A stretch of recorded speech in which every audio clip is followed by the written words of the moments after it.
Para calcular los parámetros eléctricos de un motor trifásico, primeramente hay que tener en cuenta la frecuencia. Eso depende de cada país. Algunos países utilizan 50 Hz y otros países utilizan 60 Hz. Entonces, tenemos estos dos sistemas. Esto es muy importante al momento de visitar los catálogos de los motores. Los parámetros del motor cambian en función de la frecuencia. Para determinar los parámetros eléctricos del motor, yo empleo tres formas de hacerlo. Primeramente, la forma más simple es mediante las pruebas dinámicas. Si el motor no tiene el eje trabado y está en óptimo estado para energizarlo, simplemente lo que tienen que hacer es suministrar al motor un voltaje de 440.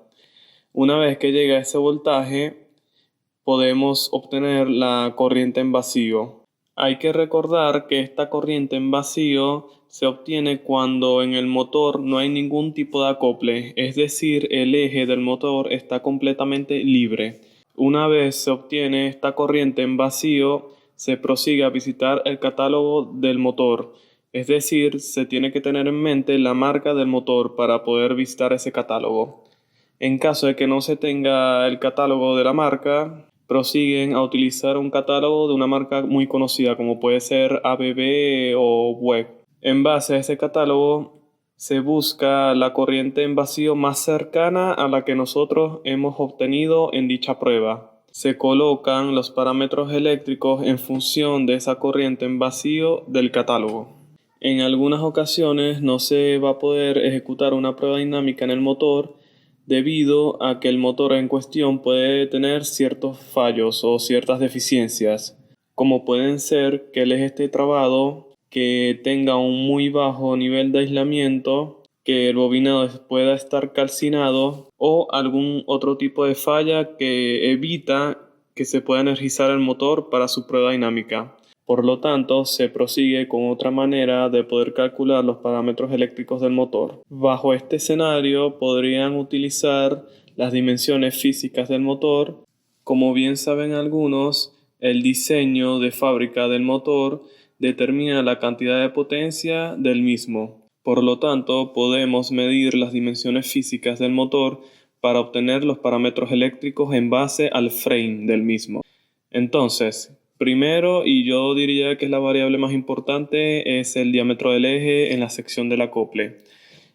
Simplemente con un vernier, un pie de rey o simplemente un calibrador, como lo llamen en su país, miden el diámetro del eje y en base a ese diámetro obtienen el frame para luego calcular los parámetros eléctricos. Sin embargo, hay que tener muy en mente que el eje no puede estar mecanizado bajo ninguna circunstancia. Es decir, si ustedes notan que el eje está mecanizado, que sea alterado a como vino en fábrica, pues tendrán que recurrir a otras variables para calcular los parámetros eléctricos. Yo lo que haría en este escenario es medir también las dimensiones del canal chavetero y además las dimensiones físicas de la carcasa del motor. En base a esos datos, simplemente vamos al catálogo del motor en cuestión. En caso de que no sepan la marca del motor, simplemente recurren a la marca más famosa y encuentran las dimensiones que mejor se acomoden al motor que ustedes están estudiando. En la mayoría de los casos las dimensiones concuerdan perfectamente. Sin embargo, hay en otros casos en que, por ejemplo, el diámetro del eje no te va a coincidir con el que tú estás buscando en el catálogo o las medidas del canal chavetero no te van a coincidir. Eso pueden ser debido a un margen de error en la medición. En caso de que ustedes no puedan aplicar este método de medición física del motor, porque puede ser que sea muy complicado o que simplemente no puedan hacerlo, entonces hay otras maneras de también calcular los parámetros eléctricos del motor. Es también midiendo la resistencia del estator. Es decir, medimos con el megómetro en función de resistencia óhmica o puede ser también con un multitester.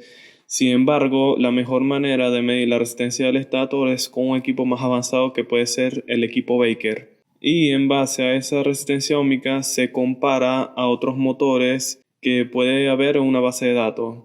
Es decir, para que este método funcione, se tiene que tener una base de datos con todas las resistencias óhmicas de varios motores de diferentes potencias. Si no se tiene esa base de datos, simplemente este método no se puede emplear, porque la resistencia óhmica no es algo que ustedes pueden encontrar en internet, más bien es algo que usted mismo tiene que medir, y esa variable debe almacenarla en una base de datos que puede servir para estudiar otros motores. El último método, y creo que es el más complejo y a la vez es un método experimental, sería energizar el estator. Es decir, se quitan las tapas laterales del motor y luego se remueve el rotor, dejándonos únicamente el estator, y posteriormente va a ser energizado. Se verifica la inducción del estator y la polaridad del mismo, y luego se suministra en monofásico 65 voltios. Seguramente se preguntarán por qué 65 voltios exactamente,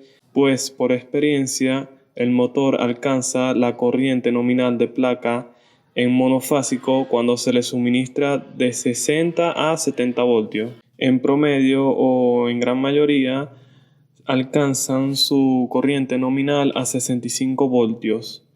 Una vez se obtiene esta corriente, que va a ser medida con una pinza perimétrica o puede ser también medida en el mismo regulador de voltaje, se obtiene este dato y se visita el catálogo del motor. Se busca la corriente nominal que mejor se adapte a la que ustedes midieron y se obtiene la potencia y los otros parámetros eléctricos del motor. En caso de que ustedes no puedan consultar a un catálogo con este método, simplemente con la corriente que han medido en línea, asuman un voltaje de 440 para un motor trifásico, una eficiencia de 90% y un factor de potencia de 0.85, ya que ese es el promedio en los motores trifásicos. Y luego utilicen la ecuación de potencia, donde la potencia es igual a la raíz de 3 por la corriente, por el voltaje, por el factor de potencia y por la eficiencia, dando resultado a el valor de la potencia expresada en watts. Preferiblemente es mejor manejarla en HP, es decir, caballos de fuerza. Para ello dividen esa potencia entre 746, es decir, 746. Se obtiene la potencia expresada en HP y en base a esa potencia se aproxima a la más real. Es decir, que supongamos que dio en total un 0.45 HP, bueno, ya sabemos que ese motor es de medio HP. Si dio, por ejemplo, en otro escenario 19.70 HP, bueno, ya se sabe que ese motor es de 20 HP. O puede ser otro ejemplo, si tu cálculo final dio 38.9 HP, ese motor en cuestión es de 40 HP. Por eso es mejor manejarlo al final en HP, porque es más fácil aproximarlo a lo más real.